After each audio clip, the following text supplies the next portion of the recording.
El nacimiento del budismo.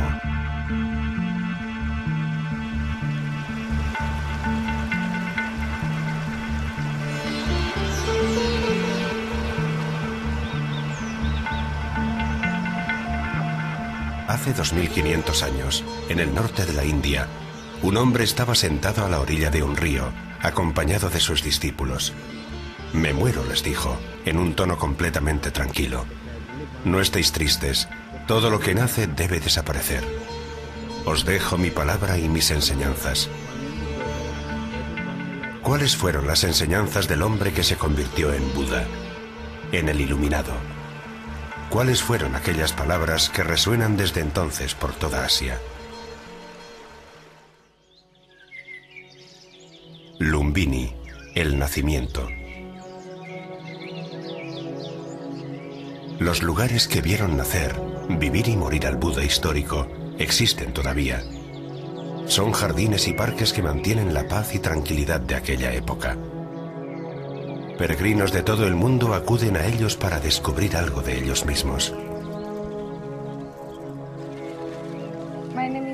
Me llamo Yuki, que en japonés significa nieve. Llegué ayer a Lumbini. He visto las ruinas donde nació Buda. Es impresionante.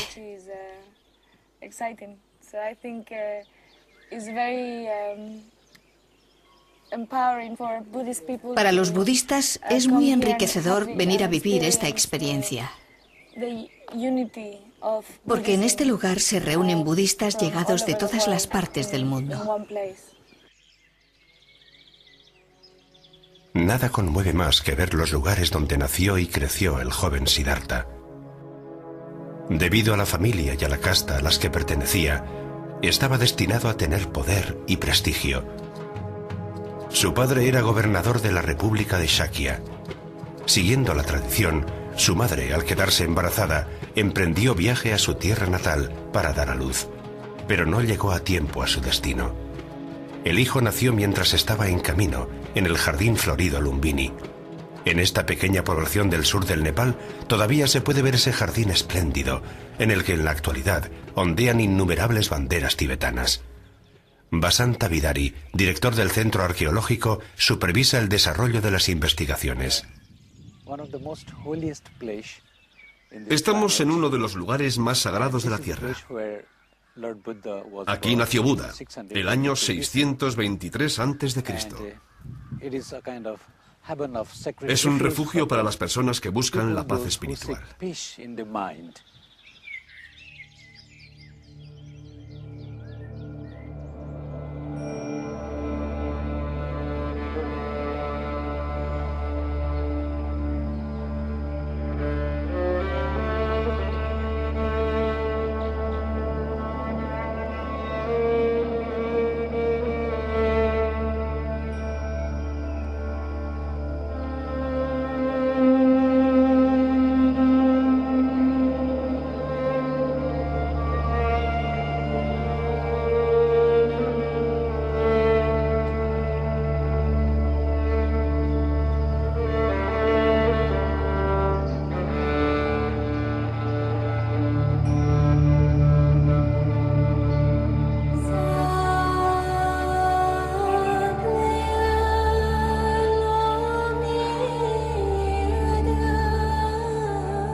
Mientras estaba embarazada de Buda, Mayadevi tuvo un sueño. Iba a dar a luz a un hijo con un destino excepcional. Iba a ser un gran rey o maestro espiritual. Para los notables de la capital de Kapilavastu, la profecía estaba clara. Por razón de su casta, el joven Siddhartha Gautama debía seguir los pasos de su padre.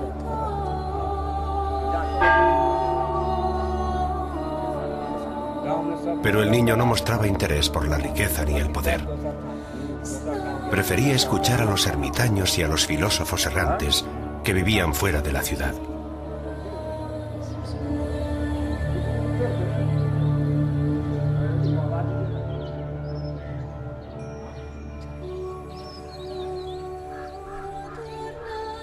In the 6th century BC in the society, En la sociedad del siglo VI a.C., el brahmanismo era una fortaleza inexpugnable.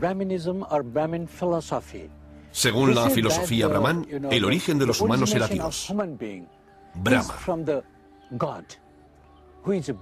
el creador del universo. La filosofía afirmaba que los brahmanes provenían de la boca de Brahma. Los kshatriyas provenían de sus brazos. Los vaishyas, la casta de mercaderes, provenían de sus muslos. Y los sudras, la casta más baja, provenían de sus pies.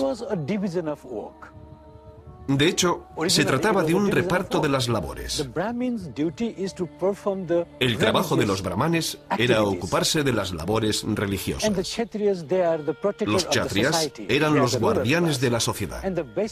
Eran la clase dirigente de la sociedad. Los vaishyas eran artesanos y comerciantes. Los últimos eran los sudras, que trabajaban como sirvientes en el campo. Pese a este sistema social basado en las castas, brahmanes, kshatriyas, vaishyas y sudras, Buda llegó a una conclusión. Sea cual sea nuestra condición, nuestras lágrimas son saladas y nuestra sangre es roja. ¿Por qué esa discriminación? Quería encontrar la forma de que la gente viviera en paz y armonía. Su padre tuvo muchas dificultades para convencerle de que se convirtiera en príncipe real y no en hombre religioso.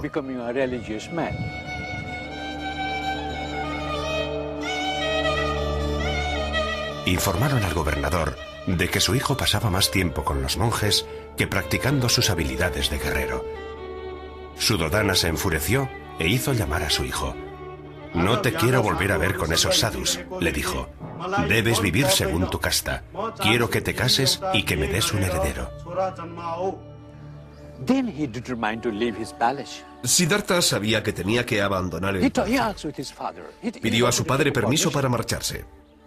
Pero su padre respondió: «No, cuando haya un heredero en la familia, no te detendré. Tus intenciones están claras. Tienes un objetivo. Tienes una meta. Algún día podrás marcharte e intentar alcanzar tu meta, pero antes tienes que dar un heredero a la familia».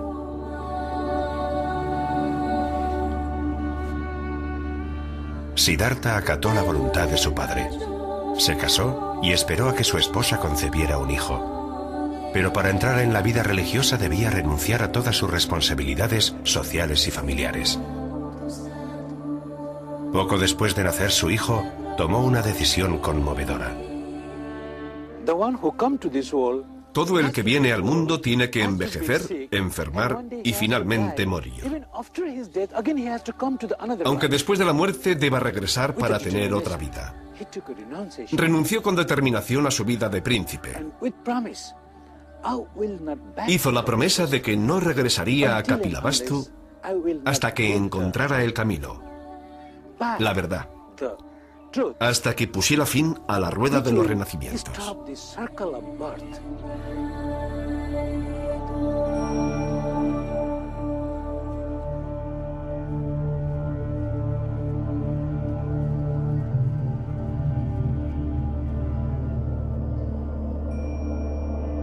Un día, al amanecer, Siddhartha partió con su sirviente Channa. Le dio sus caras vestimentas a un mendigo que le observaba desde la orilla del camino. Después se afeitó la cabeza y comenzó el largo y solitario camino de filósofo errante. Al verle marchar, Channa comprendió que ya nada volvería a ser como antes.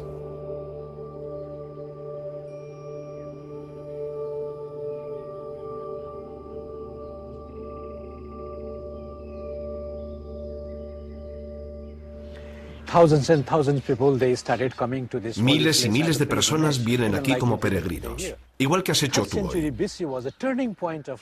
Pero fue en el siglo III a.C. cuando sucedió el hecho decisivo de la historia de Lumbini. Ashoka, el emperador de la India, aunque en aquella época no se hablaba de la India, sino más bien del imperio Magadha, vino en peregrinación a Lumbini. Trajo una gran columna con una inscripción maravillosa grabada. Seguramente la has visto. La inscripción dice: yo, Ashoka, he venido a Lumbini porque aquí nació Shakyamuni Buda. Venero este lugar y elevo esta columna en conmemoración de mi visita. Y libero de impuestos a la ciudad de Lumbini porque en ella nació Buda. Estas columnas de Ashoka son un hito en la historia del budismo. En poco tiempo, la nueva religión alcanzó tal dimensión que el emperador de la dinastía Maurya, que acababa de conseguir unificar por primera vez el territorio indio, eligió el budismo como religión del Estado. Uno de sus monjes le preguntó: maestro, no tenemos más preguntas acerca de tus enseñanzas, pero hay algo que nos preocupa. Cuando ya no vivas en este mundo, ¿cómo podremos recordar tu existencia? Buda contestó: debes visitar 4 lugares. Ve a Lumbini, donde nací. Ve a Bodh Gaya, donde alcancé la iluminación. Ve a Sarnath, donde hice girar por primera vez la rueda de la ley. Y ven a Kushinagar, donde moriré.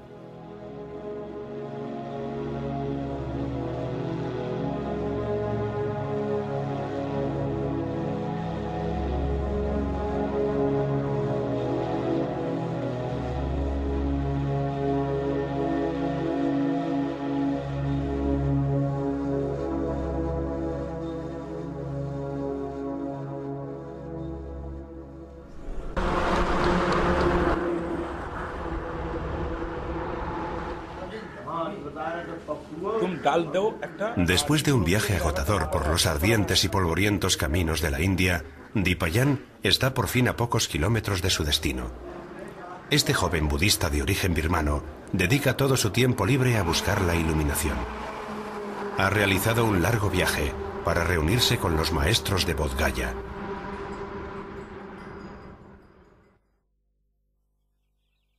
Bodh Gaya, el despertar.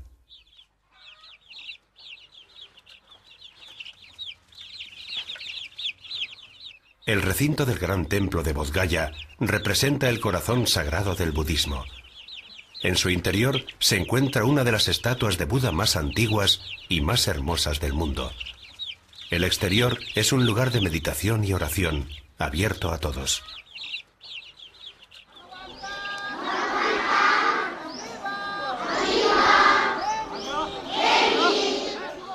A Dipayan le intriga un grupo de niños que cantan al unísono.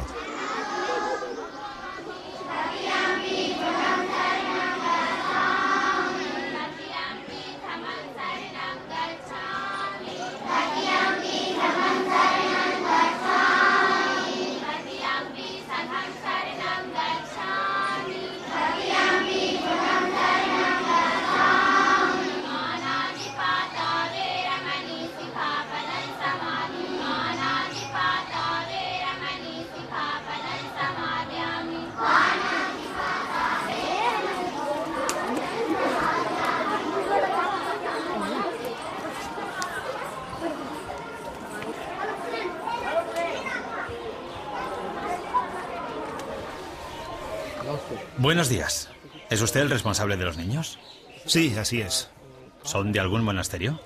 No, nos ha invitado la sociedad Mahabodhi. Son de una escuela religiosa. No, estos niños no son budistas. Pero son canciones budistas, ¿no? Los niños pertenecen a familias hindúes. Vienen aquí a cantar y meditar. Descubren el budismo. Tiene razón. Es un lugar extraordinario para meditar. Sí, extraordinario. Sea cual sea la religión. Adiós, tengo que irme. Sigo mi búsqueda. Dipayan ha llegado al pie del templo Mahabodhi, que tanto tiempo llevaba esperando contemplar. Esta estupa, de forma muy antigua, data de los primeros siglos de nuestra era. Fue construida en el lugar exacto en el que Siddhartha alcanzó la iluminación, debajo del árbol Bodhi. Todavía existe allí un retoño de aquel árbol. Alrededor de ella rezan con el mismo fervor monjes de todas las escuelas y tradiciones. Este lugar alejado del mundo permite a todos detenerse por un momento para pensar sobre la historia y meditar sobre la iluminación de Buda.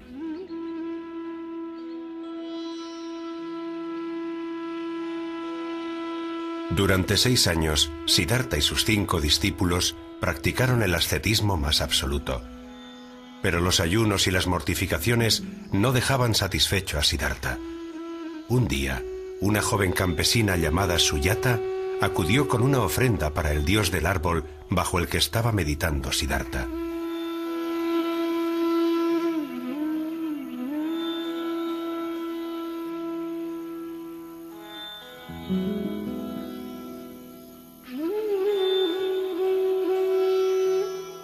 Suyata se sintió conmovida por el joven yogi. Le dio el bol de arroz que llevaba como ofrenda. Este gesto de compasión hizo pensar a Siddhartha. Comió y abandonó el ascetismo.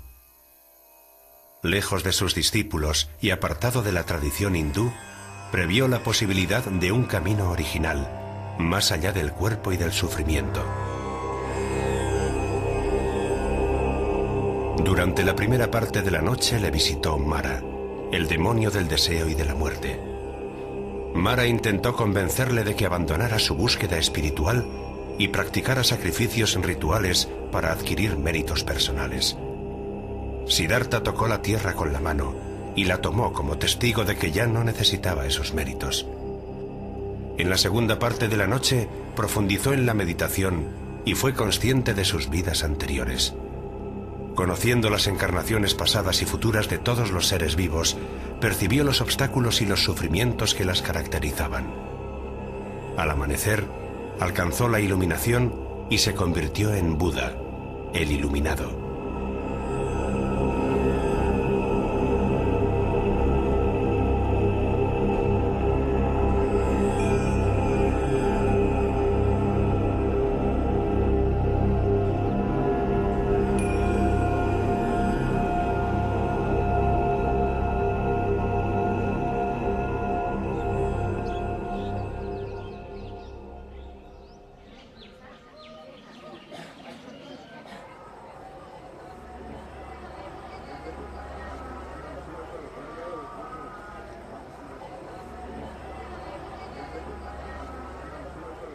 Cerca del templo, Dipayan sigue buscando a un maestro para hacerle preguntas sobre la naturaleza de la iluminación.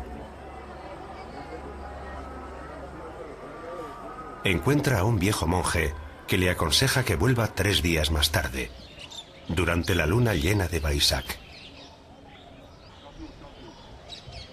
Fue esa noche cuando Buda consiguió la iluminación, hace 2500 años.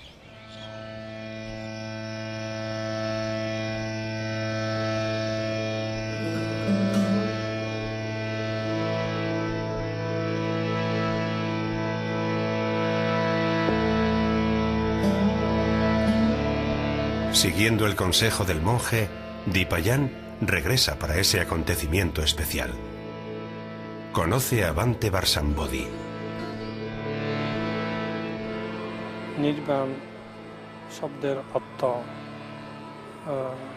El nirvana no es un paraíso ni otro mundo. ¿Quieres saber qué es de verdad el nirvana? No es un lugar, sino un estado interior que buscamos alcanzar. La palabra nirvana está compuesta por 2 elementos, ni y vana. Ni es la negación y vana significa atadura.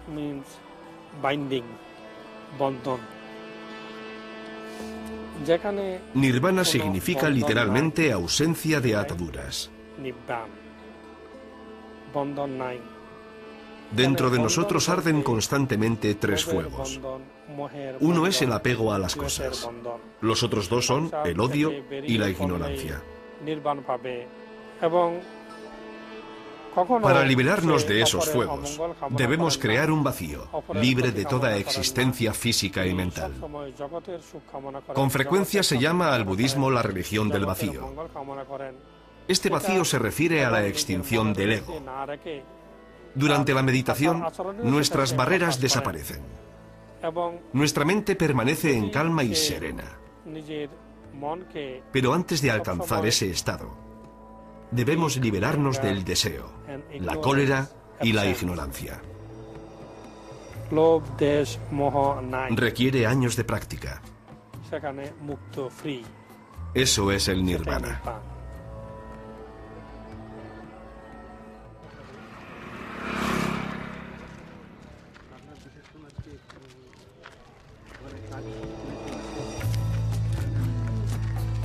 Conmovido por la sinceridad del joven, Bhante Varsambodhi lo toma bajo su protección. Quiere acompañarlo al Centro Internacional de Meditación para que conozca al venerable doctor Rastrapal Mohatera. De hecho, su maestro es uno de los especialistas más eminentes en meditación vipassana, la cual lleva practicando desde hace más de 60 años. En este centro comparte su conocimiento y su experiencia, que ha dado a conocer en una quincena de libros extraordinarios. Dipayan, profundamente impresionado por un maestro tan prolífico, al principio es demasiado tímido para presentarse, pero le animamos a que supere sus emociones y culmine su búsqueda.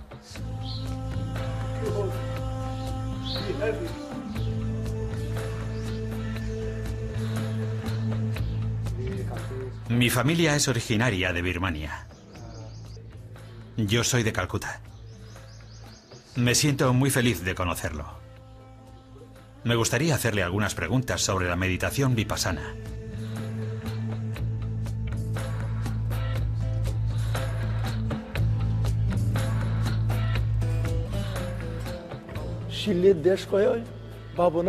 Sin la meditación se puede comprender el budismo, pero nunca por completo. He escrito muchos libros sobre la meditación vipassana y recomiendo su lectura a mis alumnos y a los monjes de este centro. Leer libros es muy útil. Proporciona una base teórica, pero no hay sustituto para la práctica. En nuestra tradición practicamos dos tipos de meditación, samatha y vipassana. Para simplificarlo, la meditación samatha consiste en concentrar nuestra mente en un objeto. Consta de 3 etapas. Primero los ojos ven un objeto. Luego cierras los ojos y concentras la mente. Vaciándote de todos los demás pensamientos, reconstruyes la imagen del objeto. Finalmente permaneces concentrado y olvidas el objeto a medida que éste se va desvaneciendo. Practicar la meditación samatha te permite deshacerte de la codicia, la ira y la ignorancia, pero no por completo. Permanecen algunos obstáculos que te separan de tu auténtica personalidad. Mediante la meditación vipassana se alcanza un estado más elevado, en el que los fuegos que atormentan tu ego desaparecen por completo. Es un estado de relajación y gran calma, en el que la penetrante visión de la mente se desplaza de forma gradual más allá de los límites del objeto. Las cosas que parecían condicionarnos se ven como de naturaleza relativa y temporal. Pero una vez más, esto no son más que palabras, y el conocimiento teórico no puede reemplazar a la experiencia.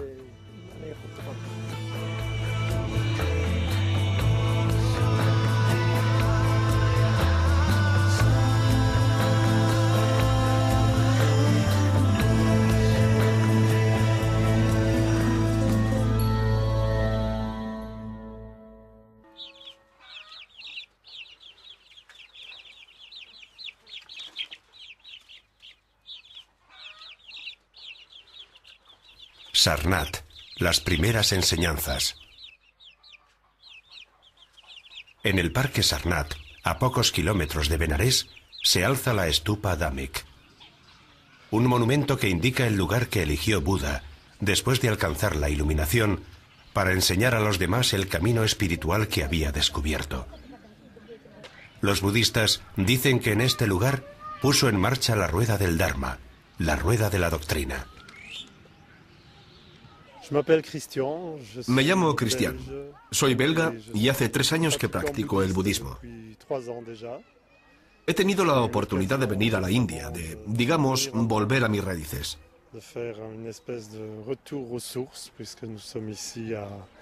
Aquí en Sarnath Estamos en medio de ninguna parte. Pero es un lugar importante, porque fue aquí donde Buda dio su primer sermón, en el Parque de los Ciervos.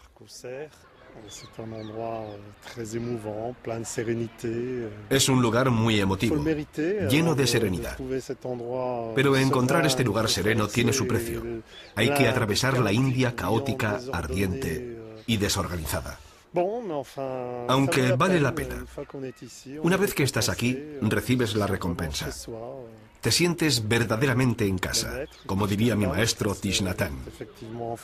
Descubrí el budismo en Francia, en la ciudad de Prunier, y Thich Nhat Hanh nos decía con frecuencia: aquí estáis en vuestra casa.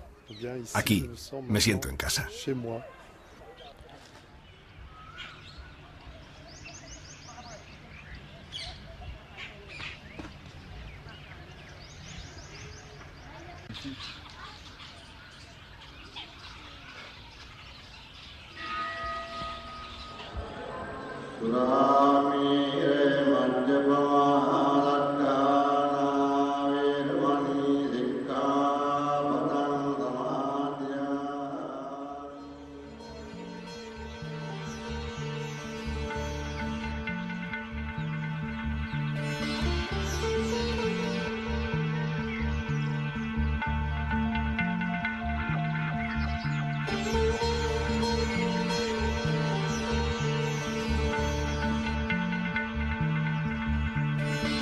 En Sarnath, después del largo viaje desde Bodh Gaya, Buda se reencontró con 5 discípulos que le habían dejado. Al verle llegar en la lejanía, los discípulos estaban confusos y no sabían cómo recibirlo. Pero comprendieron que algo había cambiado. Al principio estaban hostiles, pero luego se mostraron impacientes por escuchar las palabras del maestro. Dukkha Arya Sakka. El mundo es sufrimiento. Ese sufrimiento tiene una causa. Es posible detener el sufrimiento. Os enseñaré el camino para detener el sufrimiento.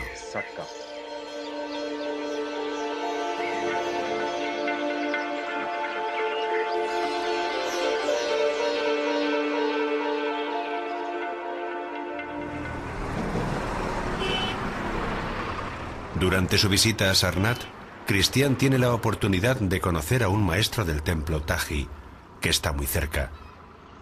El doctor Gurudamo es uno de los especialistas más respetados del mundo. Buda habló de 4 verdades nobles. La primera verdad noble es: el mundo es sufrimiento. La segunda verdad es: ese sufrimiento tiene una causa. La tercera verdad noble dice: es posible poner fin a ese sufrimiento. Y la cuarta verdad noble corresponde al camino que lleva al final del sufrimiento.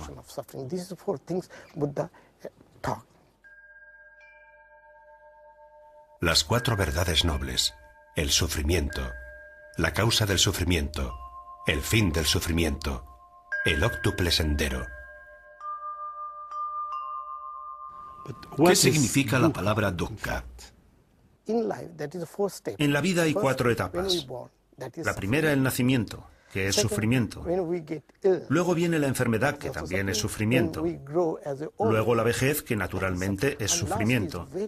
Finalmente, y esto es muy importante, al final de la vida, cuando morimos, también hay sufrimiento. Si hablas a alguien sobre su muerte, seguro que se asusta. Porque la gente se quiere mucho a sí misma.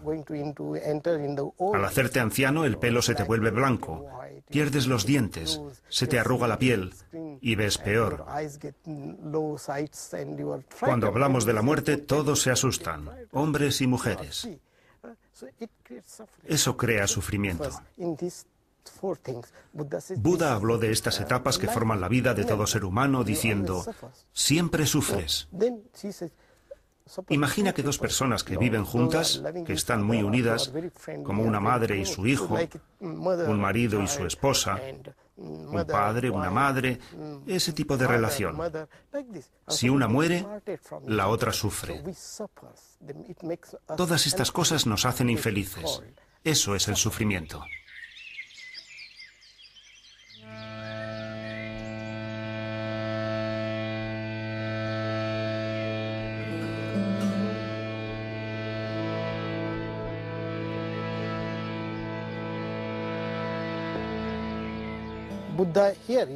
Aquí, en Sarnath, Buda explicó a los 5 monjes el origen del sufrimiento, algo que hay que conocer para que ese sufrimiento acabe. Se trata de tanha, es decir, el deseo. Son los deseos físicos, pero no solo los deseos corporales y los sexuales, sino también el apego a todas las cosas terrestres.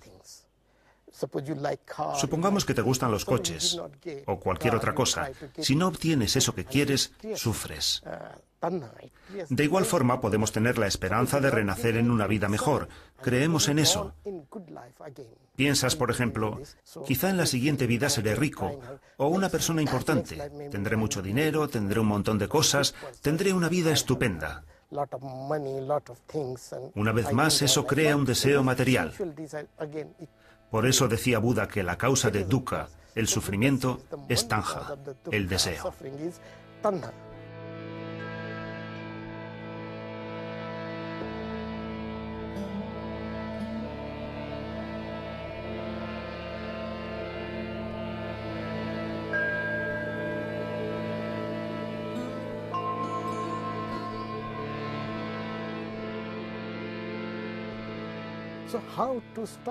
¿Cómo detener el sufrimiento? El budismo es como una medicina que permite acabar con el sufrimiento. Esa medicina es el óctuple sendero. Consta de 3 partes. La primera es sila, la ética, es decir, la palabra justa, la acción justa y forma de vida justa.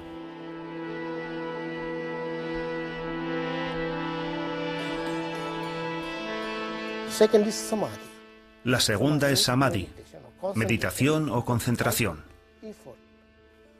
Al samadhi corresponden el esfuerzo justo, la atención justa, la meditación justa. Esa es la segunda parte.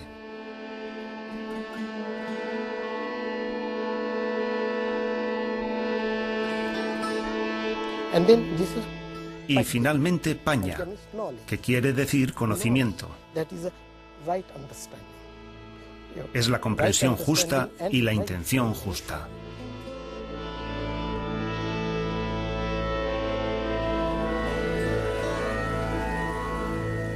Respetas la ética, sila, practicas la meditación, samadhi, y comprendes, alcanzas el conocimiento, paña. Son las 3 partes del noble óctuple sendero. Se puede practicar todo a la vez.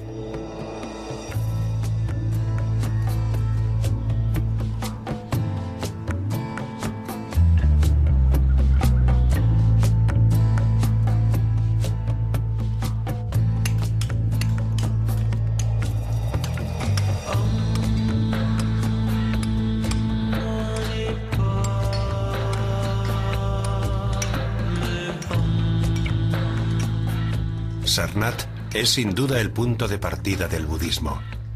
Aquí donde Buda inició sus 45 años de enseñanza y donde levantan sin cesar estatuas y templos, se siente el vigor del comienzo. Budistas de todas las partes del mundo vienen hasta aquí a recoger esa fuerza. Buda dijo: no debes aceptar el budismo a ciegas. Por eso mucha gente aprende por medio de la investigación y el estudio. Pero eso no es suficiente. No se puede comprender a Buda sin practicar. Por eso el budismo insiste tanto en la práctica.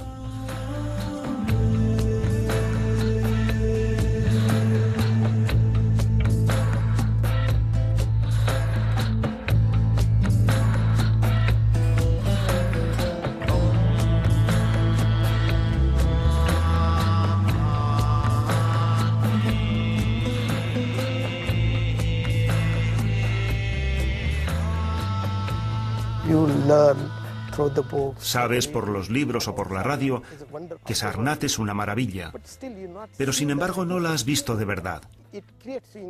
Eso crea en ti la curiosidad por saber más.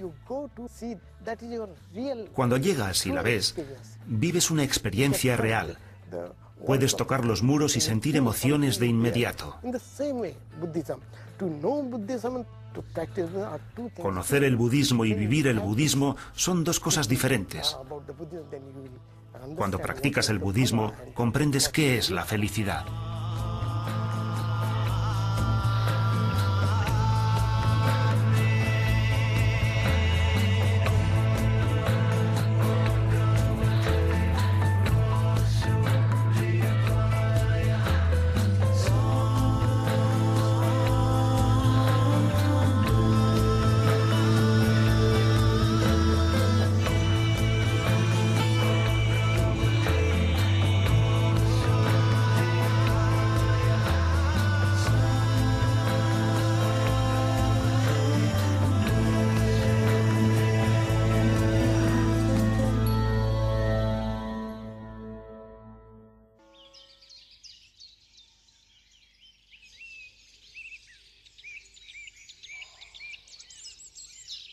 Kusinagar, la muerte.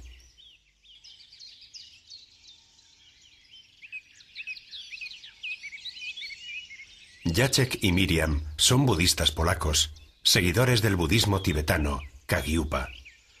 Han pasado varios años de retiro en el Himalaya y este peregrinaje a Kusinagar tiene para ellos un significado especial.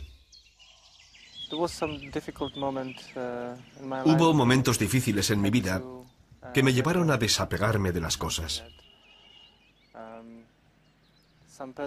Desapareció una persona de mi vida.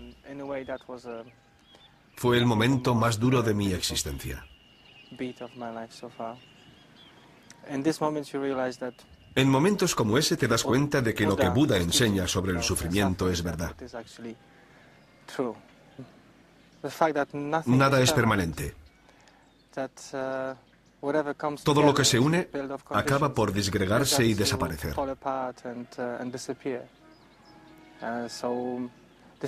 Del mismo modo, la muerte es la consecuencia natural de la vida. Cuando alguien aparece en tu vida, algún día deberá desaparecer. Las cosas van y vienen. A nosotros nos cuesta aceptarlo.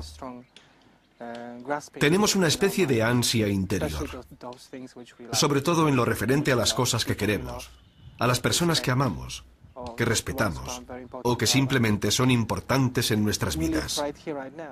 Vivimos aquí y ahora. Por supuesto, lo que hemos hecho en el pasado es importante. Lo que haremos en el futuro también será importante. Pero nuestras decisiones las tomamos ahora. Puedo tomar la decisión de volver a hundirme en mi tristeza, de volver a sentir otra vez el dolor y la pena. Pero he tomado una decisión diferente.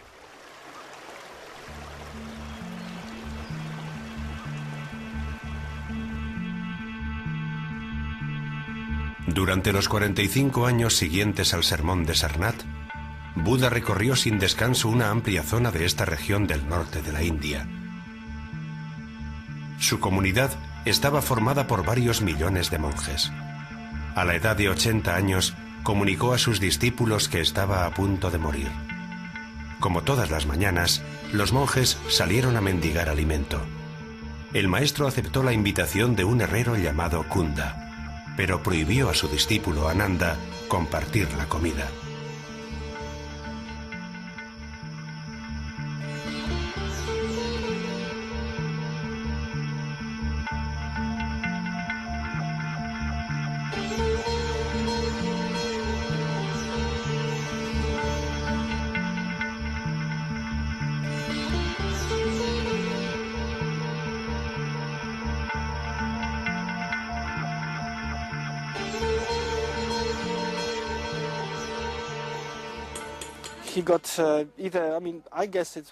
No creo que el cocinero envenenara a Buda de forma intencionada.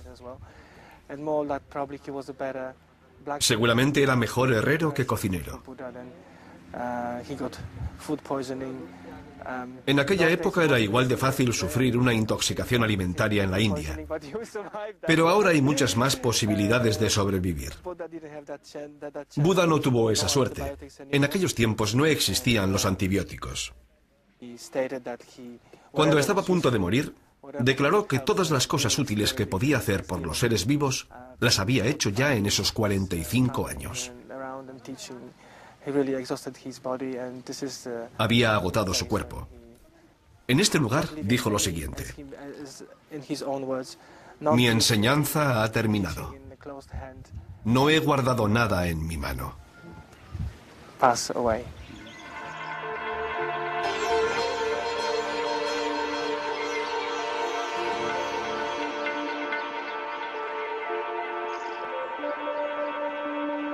Después de refrescarse en el río, Buda enseñó la última lección a sus discípulos. Todo lo que nace debe desaparecer. Me habéis seguido durante años y conocéis mis enseñanzas. No os apeguéis a nadie. Después, Buda entró en meditación. Alcanzó el gran fin, el paranirvana.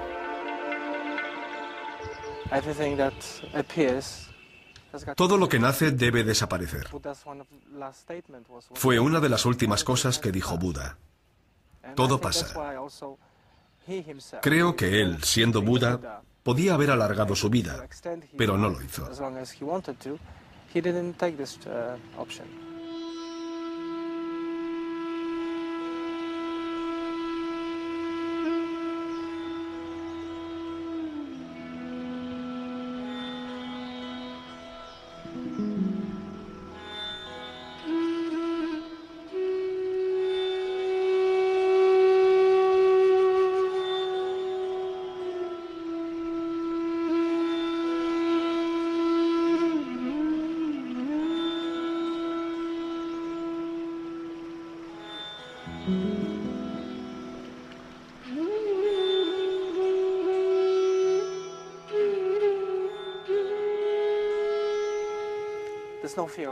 No tenía miedo a la muerte. Las personas vienen y luego se van. Los amigos vienen y luego se van. Los miembros de la familia, la gente que amamos, todo tiene naturaleza transitoria. Como budistas, nos gusta meditar sobre la transitoriedad, observarlo todo, experimentarlo todo y ser conscientes. Eso disipa el miedo. No podemos identificarnos solo con nuestros cuerpos. Existe algo más de lo que captamos con los 5 sentidos, algo más que nuestro cuerpo, nuestros huesos, músculos, intestinos y demás. Por supuesto, nuestro espíritu funciona también gracias a todo eso. Pero si piensas en tu cuerpo y dices, ¿eso soy yo?, estás en una situación muy triste.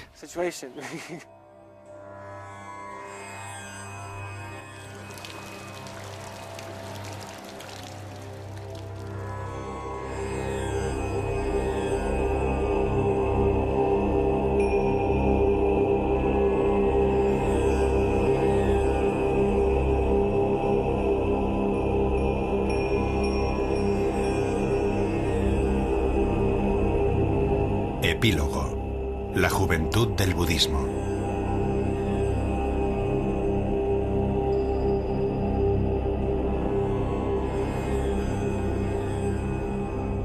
A pocos kilómetros de Kusinagar, en la muy antigua ciudad de Saktapur, Vipasivante dirige un monasterio de monjes jóvenes. Se ha convertido en una de las figuras espirituales más importantes de Nepal, y su historia personal parece el eco del extraordinario pasado de este valle.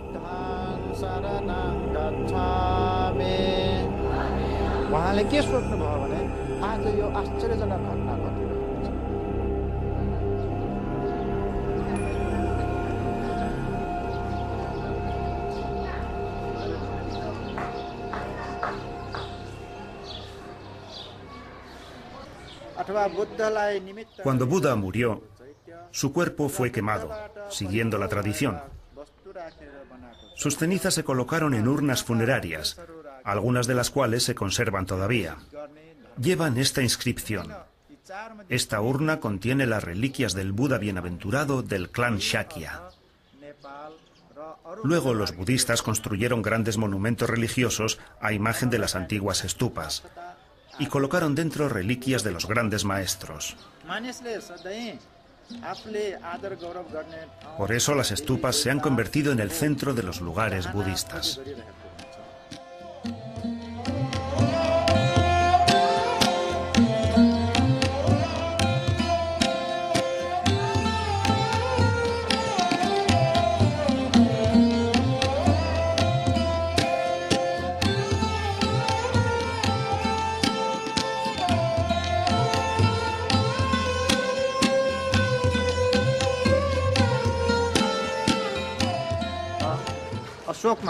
¿Quieres saber cómo se extendió por toda Asia el Dharma de Buda, su doctrina? En la época del emperador Ashoka, prácticamente toda la India era budista. El Dharma se extendió hacia el oeste, Gandhara, y hacia el sur, Sri Lanka. Desde Sri Lanka el budismo Theravada se extendió por el sudeste de Asia, Camboya, Birmania, Tailandia. Desde Gandhara el budismo mahayana se extendió a China, Corea, Japón y luego al Tíbet. Pero el país de origen es la India. Aunque el budismo comenzó a desaparecer en este país a partir del siglo VIII. Los budistas que habían vivido siempre en los lugares donde enseñó Buda se refugiaron aquí, en Nepal, en Bhaktapur. Los budistas Newar son los herederos del budismo original. Es el único lugar del mundo donde nunca se ha roto el hilo que nos une con el Buda histórico. Estamos muy cerca de las montañas del Himalaya y la mayor parte de las escuelas budistas son tibetanas. Pero yo he querido retomar la tradición Theravada, que es la tradición antigua. Por eso estamos unidos con el budismo tailandés. La población Newar de Bhaktapur ha comprendido y aceptado perfectamente nuestra voluntad de retomar el budismo original.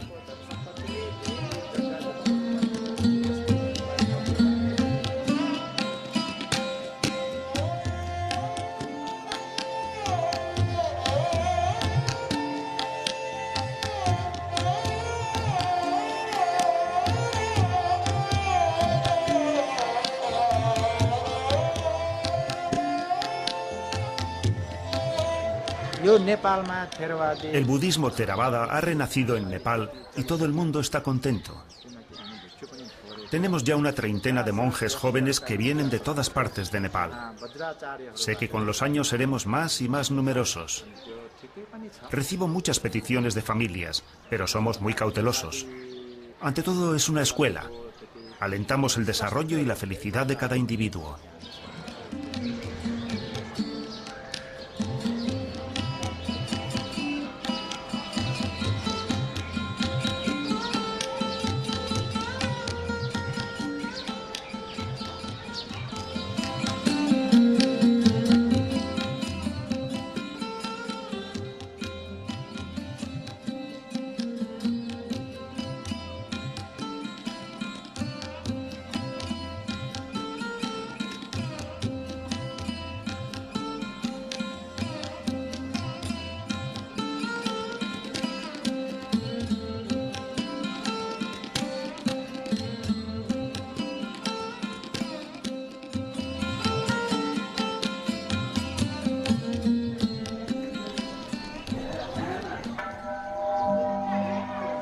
Hoy es un día especial para Vipasivante y sus jóvenes monjes. Hoy hay luna llena, la primera luna llena del año, que corresponde a nuestro mayo. Celebran el Buddha Jayanti, el nacimiento de Buda. En esta ocasión, Vipassi quiere reunir a todos sus discípulos. Les enseña que nada en el budismo, incluida la vida de Buda, es una doctrina inamovible. El budismo es una religión que cada uno reinventa día a día. Hoy es el día de Buddha Jayanti, el día de Vaisak Purnima, la primera luna llena del primer mes. Celebramos un aniversario muy emocionante, porque somos budistas. Un día como hoy, hace mucho tiempo, nació Buda. Los grandes acontecimientos de su vida sucedieron en días de luna llena. El nacimiento, la iluminación, el primer sermón, la muerte. Escuchadme, jóvenes. Os voy a contar la historia de Buda.